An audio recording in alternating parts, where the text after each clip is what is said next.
प्रभू येशू ख्रिस्ताच्या मधुर नावात आपणा सर्वांस सलाम. उपासना कार्यक्रमामध्ये आपले हार्दिक स्वागत. प्रियानो, एखादी घटना आमच्या जीवनामध्ये फार खोलवर परिणाम करणारी असते. ती घटना तर घडून जाते, परंतु आम्ही पाहतो की नंतर त्या घटनेचे परिणाम आमच्या जीवनात तसेच इतरत्र होत असतात. आम्हीही एक घटना पाहिली होती. आम्ही पाहिले होते की येशूने कशा प्रकारे एका अंध व्यक्तीच्या जीवनामध्ये कार्य केले. अंध व्यक्ती तर डोळस झाला, परंतु त्यानंतर त्या व्यक्तीच्या बाबतीत काय काय घडले हे आज आपण पाहणार आहोत. आपणास दिसेल की या घटनेमध्ये आता इतरांचाही शिरकाव झालेला आहे. येशूने तर चिन्ह केले होते आणि त्याचा फायदा अंध व्यक्तीला झाला.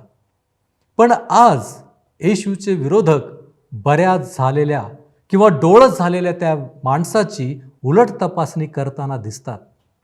परंतु तो बरा झालेला माणूस कसे धाडसाने काही महत्त्वपूर्ण गोष्टी सांगतो ते आपणाला दिसेल. या सर्व गोष्टींची तुलना आमच्या तारण प्राप्त होण्याच्या प्रक्रियेशी केली तर आम्हाला एक उत्तम पाठ आणि शिकवण यातून मिळणार आहे. येथे तारण प्राप्त होण्याच्या पूर्वीच्या 7 परिस्थितीविषयी आपण पाहणार आहोत. याचप्रमाणे येशूने केलेल्या चिन्ह चमत्कारामुळे लोकांच्या प्रतिक्रिया आणि आमच्यामधील परिवर्तनामुळे लोकांच्या प्रतिक्रिया यांची तुलना आपल्याला करता येणार आहे. विशेष म्हणजे डोळस झालेल्या व्यक्तीने लोकांसमोर येशूविषयी साक्ष दिली. या साक्षीविषयी आपण पाहणार आहोत, शिकणार आहोत. आणि शेवटी महत्त्वाची गोष्ट म्हणजे तारण झालेल्या पापाची साक्ष काय असावी हे आम्हाला आजच्या अध्ययनाद्वारे समजणार आहे. तर मग चला प्रियानो, आपण आजच्या अध्ययनाची सुरुवात करूया. श्रोत्यानो, ह्या दिवसांमध्ये आम्ही योहानकृत शुभवर्तमानाचे अध्ययन करीत आहोत. 9व्या अध्यायाला आम्ही सुरुवात केली आहे. पहिल्या 7 वचनांवर आम्ही मागच्या कार्यक्रमामध्ये विचार केला. आज 8व्या वचनापासून पुढच्या वचनांवर आम्ही विचार करणार आहोत. जर आपणाजवळ पवित्र शास्त्र बायबल आहे किंवा नवीन करार आहे तर अवश्य उघडा योहानकृत शुभवर्तमान 9वा अध्याय. आम्ही पाहिलं श्रोत्यानो की कशा प्रकारे प्रभू येशू तिकडून जात असता एक जन्मांध त्याच्या दृष्टीस पडतो आणि त्याला पाहून प्रभू येशूचे शिष्य विचारतात की गुरुजी, कोणाच्या पापामुळे हा असा आंधळा जन्मास आला, ह्याच्या की ह्याच्या आईबापाच्या? प्रभू येशू त्यांना फार चांगले असे उत्तर देतो. तो म्हणतो की ह्याच्या आईबापांनी पाप केले असे नाही, तर ह्याच्या ठाई देवाची कार्य प्रगट व्हावी म्हणून हा असा जन्मास आला. आणि प्रभू येशू नंतर सांगतो की ज्याने मला पाठविले त्याची कामे दिवस आहे तोपर्यंत आपल्याला केली पाहिजेत. रात्र येणार आहे, तिच्यात कोणालाही काम करिता येणार नाही. मी जगात आहे तोपर्यंत मी जगाचा प्रकाश आहे. आणि त्यानंतर 6 आणि 7 वचनांमध्ये आम्ही पाहिले की कशा प्रकारे तो भूमीवर थुंकला, थुंकेने त्याने चिखल केला आणि तो चिखल त्या आंधळ्या व्यक्तीच्या डोळ्यास लावला आणि त्याला म्हटले की जा शिलोह नावाच्या तळ्यात धू. त्या व्यक्तीने प्रभूच्या आज्ञेचे पालन केले. त्याने तळ्यामध्ये जाऊन आपले डोळे धुतलेत आणि तो डोळस होऊन आला. जरी तो माणूस श्रोत्यानो ख्रिस्ताला पाहू शकत नव्हता, तरी आपल्या लक्षात येईल की ख्रिस्ताने त्याला स्पर्श केला. नंतर ख्रिस्ताने त्याला सांगितले की तू शिलोह नावाच्या तळ्यावर जाऊन आपल्या डोळ्यांना धू. आणि आम्हाला दिसतं की ह्या व्यक्तीने आज्ञा पाळली. आपण विचाराल की त्याला बरे करण्याकरिता ख्रिस्ताने ही पद्धत का वापरली?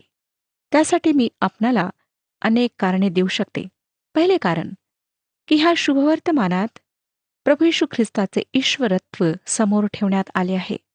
परंतु त्यासोबतच येशू मानव आहे, परिपूर्ण मानव आहे, हे सुद्धा हे शुभवर्तमान दर्शविते. येशूने ह्या आधीच आपल्या ईश्वरत्वाचा दावा केला होता आणि आता त्याने त्या आंधळ्याला स्पर्श केला, एका मानवाने दुसऱ्या मानवाला. दुसरे जे कारण आहे ते आहे की जर त्या व्यक्तीला पाहण्याची इच्छा आहे तर त्याने येशूची आज्ञा पाळणे अगत्याचे होते, आवश्यक होते. तिसरे कारण की प्रभूने त्याला शिलोच्या तळ्यावर पाठविले आणि योहान सांगतो की शिलोचा अर्थ म्हणजे पाठविलेला. श्रोत्यानो, चौथे कारण आंधळ्या व्यक्तीला पाहण्यासाठी त्या पाण्याची गरज होती. आम्हाला दिसतं पवित्र शास्त्रात की अनेक ठिकाणी पाण्याला देवाच्या वचनाला दर्शविण्याकरिता वापरण्यात आले आहे. माझे पक्के असे मत आहे की देवाच्या वचनाशिवाय कोणीच परिवर्तित होऊ शकत नाही. आम्ही देवाचे वचन सांगतो, शुभवर्तमान सांगतो आणि पवित्र आत्मा त्या व्यक्तीच्या हृदयात त्या वचनाला घेऊन कार्य करतो. स्तोत्रसंहिता 119 आणि 130 वचन सांगतं की तुझ्या वचनाच्या उलगड्याने प्रकाश प्राप्त होतो, त्याने भोळ्यांना ज्ञान प्राप्त होते. आणि ही गोष्ट अगदी खरी आहे श्रोत्यानो. जे लोक मोठ्या विश्वासाने वचन ऐकतात, त्या वचनाच्या द्वारे त्यांना प्रकाश प्राप्त होतो. जे भोळे लोक आहेत, जे पापामध्ये फसलेले आहेत, ज्यांना सैतानाने स्वतःच्या ताब्यात घेतलेले आहे, त्यांना आत्मिक ज्ञान प्राप्त होते. 5वे कारण, यहुद्यांना ह्या साक्षीची गरज होती. कारण 29 वचन सांगते, देव मोशेबरोबर बोलला हे आम्हाला ठाऊक आहे, हा कोठला आहे हे आम्हाला ठाऊक नाही. यहुद्यांना हे जाणून घ्यायची गरज होती की प्रभू येशू परमेश्वरापासून आलेला आहे. तो परमेश्वराचा पुत्र आहे आणि परमेश्वराने त्याला ह्या जगात पाठवले आहे. ह्या आंधळ्याला बरे करण्याद्वारे त्यांनी हे पाहायचे होते की येशू देवपुत्र आहे, ज्याला पित्याने ह्या जगात स्वतःच्या कार्याकरिता पाठवले. ह्या ठिकाणी एक गोष्ट लक्षात घ्या श्रोत्यानो, की कोणती पद्धत वापरण्यात आली ते महत्वाचे नाही, परंतु ज्याने बरे केले तो महत्वाचा आहे. ज्याने त्याला दृष्टी दिली, ज्याने त्याचे डोळे उघडले, तो महत्वाचा आहे. आंधळ्या व्यक्तीला विश्वास ठेवून प्रभू येशूने जे काही सांगितले त्याचे आज्ञापालन करायचे होते. प्रभू येशूने लोकांना बरे करताना वेगवेगळ्या पद्धती वापरल्यात. ज्यांना त्याने स्पर्श केला ते स्पर्शावर जोर देत असत. ज्या लोकांना त्याने स्पर्श केला नाही ते म्हणत की आरोग्यप्राप्तीकरिता स्पर्शाची गरज नाही, फक्त येशूच्या शब्दाची गरज आहे, फक्त विश्वासाची गरज आहे. श्रोत्यांनो, लक्षात घ्या की पद्धती कोणतीही असो, ह्या ठिकाणी प्रभू येशू ख्रिस्त महत्वाचा आहे, पद्धती नाही. या आंधळ्या व्यक्तीच्या परिस्थितीवरून मी आपली तारण प्राप्त होण्यापूर्वी परिस्थिती कशी होती ते आपणाला सांगू इच्छिते. पहिली गोष्ट की हा आंधळा मंदिराच्या बाहेर बसत असे, देवापासून दूर. इफिस्करास पत्र 2 अध्याय 12 आणि 13 वचनांमध्ये पॉल सांगतो, इफिस्करास पत्र 2 अध्याय 12 आणि 13 वचने, ते तुम्ही त्यावेळेस ख्रिस्त विरहित इस्रायलाच्या राष्ट्राबाहेरचे वचनाच्या करारास परके, आशाहीन व देवविरहित असे जगत होता. परंतु जे तुम्ही पूर्वी दूर होता ते तुम्ही आता ख्रिस्त येशूच्या ठायी ख्रिस्ताच्या रक्ताच्या योगे जवळचे झाला आहात. दुसरी गोष्ट की हा माणूस आंधळा होता. तो उद्धारकर्त्याला, तारणकर्त्याला पाहू शकत नव्हता. श्रोत्यानो, आमचे तारण होण्यापूर्वी ख्रिस्ताविना आम्ही सुद्धा आंधळे होतो. ज्या लोकांचे अद्यापही तारण झालेले नाही ते ख्रिस्ताविना, ख्रिस्ताशिवाय आंधळे आहेत. कारण श्रोत्यानो, तारण होण्यापूर्वी आम्ही त्याला तारणारा म्हणून पाहू शकत नव्हतो, परंतु आता तारण झाल्यानंतर आम्ही त्याला पाहू शकतो, कारण आम्ही सर्व आंधळे होतो. तिसरी गोष्ट की तो जन्मांध होता. लक्षात घ्या की प्रत्येक मानव पापी आहे. आम्ही पापात जन्मलो, आम्ही ह्या जगात पापी म्हणून आलो. चौथी गोष्ट, मानवी मदतीच्या बाहेर ही व्यक्ती होती. कोणताही मानव त्याची ह्या विषयात मदत करू शकत नव्हता. त्याच्या आंधळेपणाचा इलाज नव्हता. लक्षात घ्या श्रोत्यानो की आम्ही सुद्धा ह्या जगात निराश्रित, असहाय असे होतो. आमच्या पापांचा उपाय कोणाजवळच नव्हता, परंतु प्रभू येशूने हा उपाय केलेला आहे. 5वी गोष्ट की तो एक भिकारी होता. अनेक लोक हे कबूल करण्यास तयार होत नाहीत की ते भिकारी आहेत. ते तारण प्राप्तीसाठी किंमत देण्यास तयार होतात, शरीराला यातना देण्यास तयार होतात, परंतु ते विक्रीसाठी नाही. आपणाला तारण प्राप्तीसाठी देवाकडे यायचे आहे. ज्या प्रकारे हा भिकारी प्रभू येशू ख्रिस्ताकडे आला, परमेश्वर देतो. हा भिकारी तारण कधीच खरेदी करू शकला नसता, कारण त्याच्याजवळ ते खरीदण्यासाठी काहीच नव्हते. परंतु परमेश्वर तारण मोफत सगळ्यांना देतो, परंतु आम्हाला ते घेण्याकरिता येणे आवश्यक आहे. यशायाचे पुस्तक 55 अध्याय आणि 1 वचनामध्ये म्हटले आहे, अहो तान्हेल्यांनो, तुम्ही सर्व जलाशयाकडे या. जवळ पैका नसलेले तुम्ही या, सौदा करा, खा. या, पैक्या वाचून व मोला वाचून द्राक्ष रसाचा व दुधाचा सौदा करा. 6वी जी गोष्ट आम्हाला पाहायला मिळते ती ही की त्याने येशूजवळ विनवणी केली नाही. आंधळ्या बर्तिमियाने ओरडून आग्रहाने विनंती केली होती, परंतु हा जो आंधळा व्यक्ती होता तो तेथे फक्त बसलेला होता. त्याला प्रभू येशूविषयी माहिती नव्हती. येशूच्या कृपेत व ज्ञानात वाढण्याकरिता त्याला बराच वेळ लागला. श्रोत्यानो, मी आपणाला प्रश्न विचारू इच्छिते की काय आपण खरोखर तारण प्राप्त करू इच्छिता? काय आपण तारणाच्या शोधात आहात?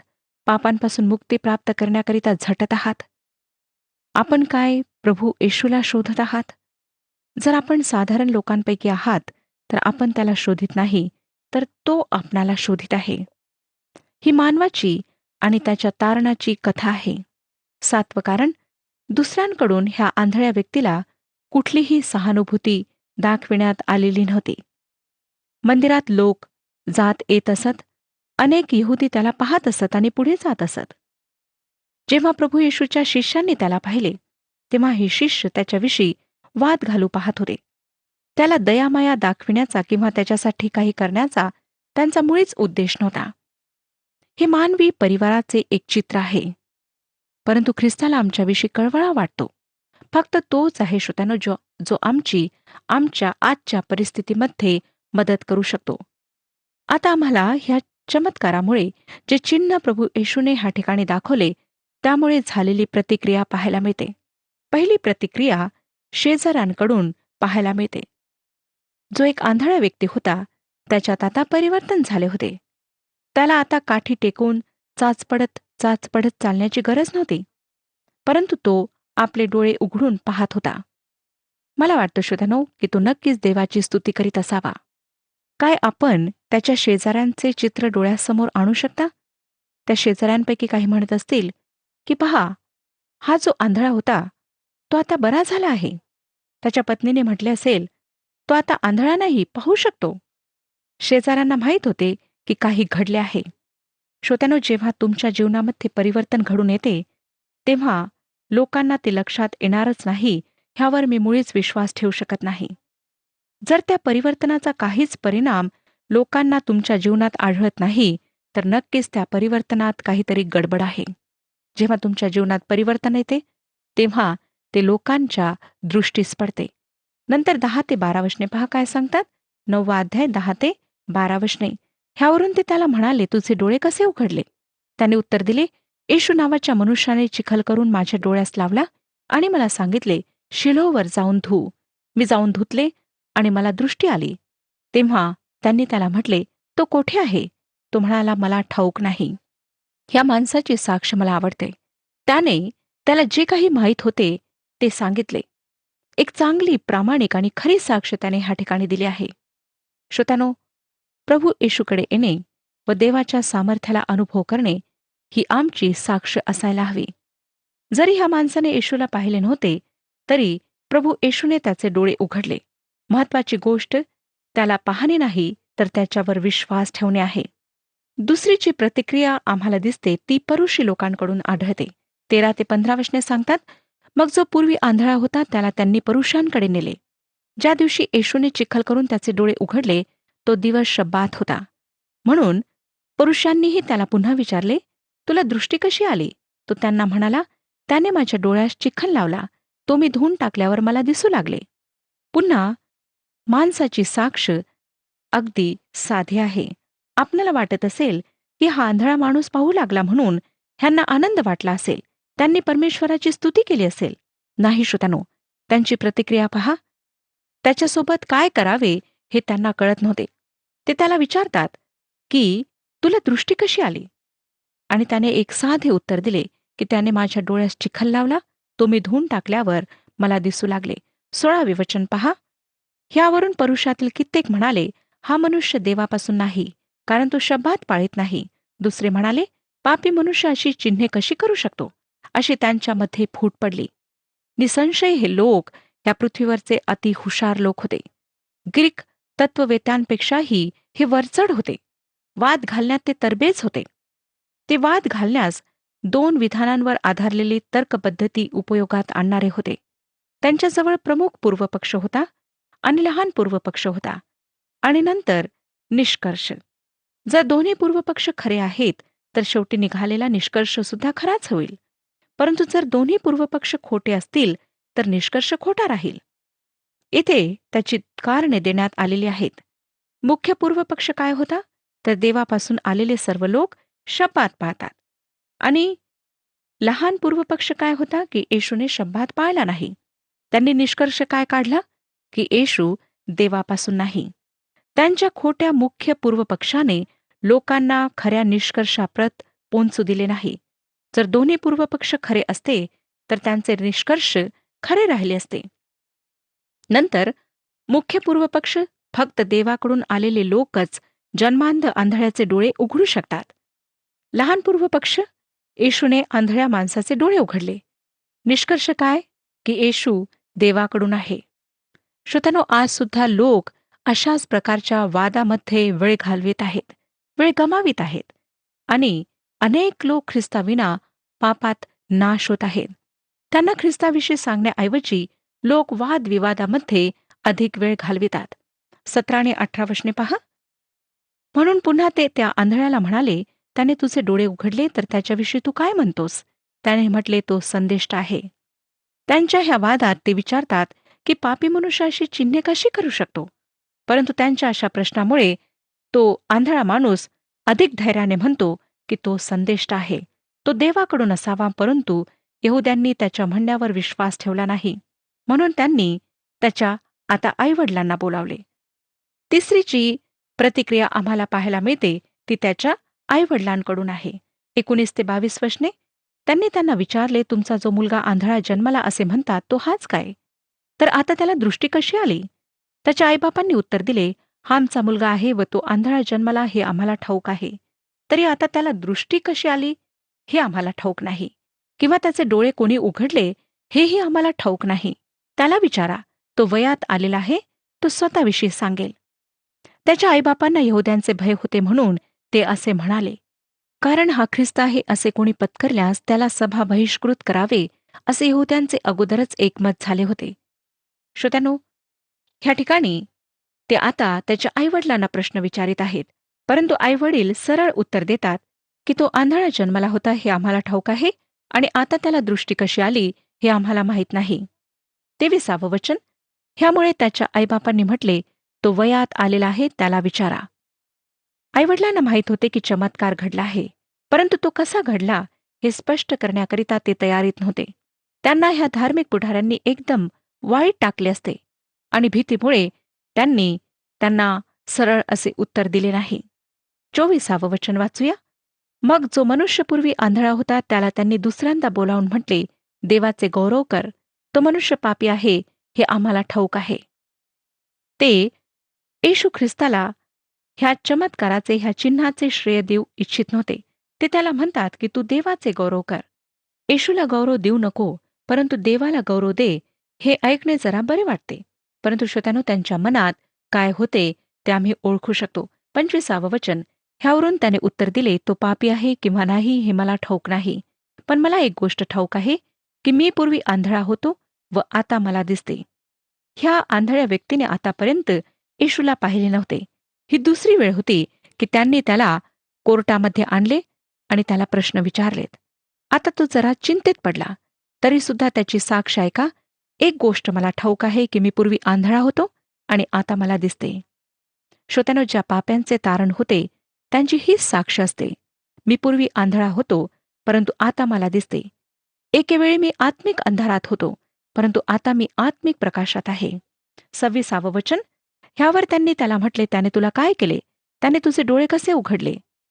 पुन्हा ते त्याला प्रश्न विचारित आहे आणि 27 पासून पुढची वचने सांगतात, त्याने त्यांना उत्तर दिले, आत्ताच मी तुम्हाला सांगितले तरी तुम्ही ऐकले नाही. पुन्हा ऐकावयाची इच्छा का करिता? तुम्ही त्याचे शिष्य होऊ इच्छिता काय? श्रोत्यानो, आता हा आंधळा व्यक्ती थोडा साहसी होत आहे आणि तो सरळ त्यांना विचारतो की तुम्ही त्याचे शिष्य होऊ इच्छिता काय? तेव्हा त्यांची प्रतिक्रिया पहा. ते म्हणतात की तू त्याचा शिष्य आहेस, आम्ही मोशेचे शिष्य आहो. देव मोशेबरोबर बोलला आहे हे आम्हाला ठाऊक आहे. हा कोठला आहे हे आम्हाला ठाऊक नाही. त्या माणसाने त्यांना उत्तर दिले, हेच तर मोठे आश्चर्य आहे की तो कोठला आहे हे तुम्हाला ठाऊक नाही. पण त्याने तर माझे डोळे उघडले. आपल्याला ठाऊक आहे की देव पापी लोकांचे ऐकत नाही. तर जो कोणी देवाचा भक्त असून त्याच्या इच्छेप्रमाणे वर्ततो त्याचे तो ऐकतो. जन्मांधाचे डोळे कोणी उघडल्याचे युगाच्या आरंभापासून कधी ऐकण्यात आले नव्हते. हा देवापासून नसता तरी ह्याला काही करता आले नसते. त्यांनी त्याला म्हटले, तू सर्वस्वी पापात जन्मलास आणि आम्हाला शिकवतोस काय? मग त्यांनी त्याला बाहेर घालवले. श्रोत्यानो, ह्या आंधळ्या व्यक्तीने फार साहसाने त्यांच्याशी सामना केला, परंतु त्यांनी त्याला बाहेर घालवले, जाती बाहेर केले. 35व्या वचनापासून पुढे आम्हाला वाचायला मिळतं की त्यांनी त्याला बाहेर घालविले हे येशूने ऐकले आणि त्याला तो सापडल्यावर तो त्याला म्हणाला, तू मनुष्याच्या पुत्रावर विश्वास ठेवतोस काय? त्याने उत्तर दिले, महाराज, मी त्याच्यावर विश्वास ठेवावा असा तो कोण आहे? येशूने त्याला म्हटले, तू त्याला पाहिले आहे व तुझ्याबरोबर आता बोलत आहे तोच तो आहे. तो म्हणाला, प्रभूजी, मी विश्वास ठेवतो. आणि त्याने त्याला नमन केले. तेव्हा येशू म्हणाला, मी न्याय निवाड्यासाठी ह्या जगात आलो आहे, ह्यासाठी की ज्यांना दिसत नाही त्यांना दिसावे आणि ज्यांना दिसते त्यांनी आंधळे व्हावे. परुषातील जे त्याच्या जवळ होते त्यांनी हे ऐकून त्याला म्हटले, आम्हीही आंधळे आहो काय? येशू त्यांना म्हणाला, तुम्ही आंधळे असता तर तुम्हाला पाप नसते, परंतु आम्हाला दिसते असे तुम्ही आता म्हणता, म्हणून तुमचे पाप तसेच राहते. श्रोत्यांनो, येशूने फार स्पष्टपणे त्यांना त्यांची आत्मिक स्थिती दाखवून दिली. आज सुद्धा प्रभू आम्हातील प्रत्येकाला आमची आत्मिक स्थिती दाखवत आहे आणि तो ह्या आंधळ्याप्रमाणे आम्हाला प्रश्न विचारत आहे की काय तू मनुष्याच्या पुत्रावर विश्वास ठेवतोस? श्रोत्यानो, ज्या प्रकारे ह्या आंधळ्या व्यक्तीने प्रभू येशूवर विश्वास ठेवला, आज आम्हाला सुद्धा त्याच्यावर विश्वास ठेवण्याची गरज आहे. परमेश्वर ह्या विषयात आपले मार्गदर्शन करो आणि आपणाला आशीर्वाद देऊ. प्रभूची स्तुती असो. प्रियानो, माझी खात्री आहे की आजचे अध्ययन आपणास आवडले असेल. प्रभूमध्ये वाढत असताना आमची आत्मिक स्थिती कशी आहे ह्याची आम्ही वारंवार पडताळणी करणे आवश्यक असते. पूर्वी आम्ही कसे होतो आणि आता कसे आहोत ह्याची तुलना व्हायला हवी. तेव्हाच आम्हाला प्रभूमध्ये दृढ राहणे का महत्त्वाचे आहे हे समजून येते. आज आम्ही पाहिले की पूर्वी आम्ही देवापासून दूर होतो. ख्रिस्ताविना आम्ही आंधळे होतो. प्रत्येक मानव पापी आहे. त्यामुळे कोणत्याही मनुष्याची मदत घेणे शक्यच नसते. तसेच तारण हे पैशाने प्राप्त होत नाही. वास्तविक पाहता परमेश्वर आमचा शोध घेत असतो आणि महत्त्वाचे म्हणजे लोकांना नव्हे तर ख्रिस्ताला आमच्याविषयी कळवळा आहे. आम्ही पाहिले की डोळस झालेल्या माणसाची साक्ष प्रामाणिक होती आणि खरी होती. त्याने त्याला माहीत असलेले सर्व काही सांगितले. काय आम्ही ख्रिस्ताविषयी काही सांगू शकतो? ख्रिस्ताने आमच्या जीवनात काय केले हे आम्ही इतरांना सांगू शकतो? इतरांना आम्ही आमची साक्ष प्रामाणिकपणे सांगू शकतो? या डोळस झालेल्या माणसाने आमच्यासाठी एक सुंदर उदाहरण ठेवले आहे. आपल्या लक्षात येईल प्रियांनो की काही लोकांची प्रवृत्ती अशी असते की ते ख्रिस्तापेक्षा वादविवादामध्ये अधिक वेळ घालवतात. काय आमची अशी सवय झाली आहे का? ख्रिस्ताला आपल्या जीवनात आम्ही उच्च करतो का? तो आमची आत्मिक स्थिती दाखवतो. आपला आत्मिक अंधपणा घालविण्यासाठी स्वतःला येशूच्या हातात सोपवून द्या. आपले जीवन त्याला द्या. त्याच्या आज्ञा पाळा. काय मनुष्याच्या पुत्रावर तुम्ही विश्वास ठेवता? काय येशूवर तुम्ही विश्वास ठेवला आहे? काय आम्ही त्याच्यावर विश्वास ठेवावा अशी आज आमची गरज आहे? तो आपणास आजही सहाय्य करण्यास तयार आहे. तर चला आपण त्या सहाय्य करणाऱ्या प्रभू येशूच्या चरणापाशी जाऊ. आपण प्रार्थना करू. आम्हा सहाय्य करणाऱ्या आमच्या जिवंत प्रेमळ प्रभूजी, आम्ही तुझ्या चरणापाशी आलेलो आहोत. आम्ही पाहिलं कसं तू आमच्या जीवनामध्ये कार्य करतोस. त्या अंध व्यक्तीला तर तू डोळस बनविलंच, परंतु आम्ही पाहिलं की त्यांनी आपली साक्ष लोकांसमोर कशी ठेवली. त्यांनी तुला कसं उंचावलं. होय प्रभूजी, आज आम्ही आत्मपरीक्षण करतो. आज आमच्या जीवनामध्ये आम्ही पूर्वी कसे होतो आणि आता कसे आहोत याची तुलना करतो. आणि बापा, आम्ही तुला विनंती करतो की तुझ्याविषयी आम्ही इतरांना सांगावं, तुझ्याविषयी आम्ही इतरांना माहिती द्यावी आणि प्रभूजी त्याद्वारे आमचं जीवन आशीर्वादित बनावं, यासाठी आम्ही स्वतःला तुझ्या हातामध्ये सोपवून देतो. प्रभूजी, तू आमचा स्वीकार कर. येशू ख्रिस्त आमचा प्रभू याच्याद्वारे मागतो म्हणून तू ऐक. आमेन. परमेश्वर आपणास आशीर्वादित करो.